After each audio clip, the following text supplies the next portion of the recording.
A former Waco priest will now spend the rest of his life in prison. This after being found guilty of sexual assault. 6 News reporter Sydney Walker was her eyes and ears into the courtroom for nearly a week. She joins us now with a recap on the trial of Anthony Odiong. Sydney.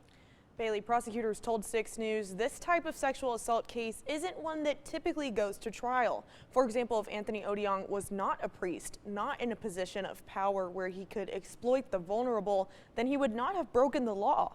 But Texas law says there can never be consent between a clergyman and a parishioner. It all started when a national news article inspired a woman, Mary Doe, to report to Waco PD. They then began digging and found more and more victims. Although Mary Doe's assault occurred outside of the statute of limitations, because there was probable cause Odiong committed similar acts with 5 or more women, the case could move forward. The prosecution said it took about 2 years to prepare for the trial. Talking with countless women who struggled immensely because of what he did to them, and for many years in isolation, and the fact that he counted on their shame to ensure their silence. We just felt like the only thing that reflected both justice for the suffering that the victims endured and the ability to protect our community from him in the future was life in prison.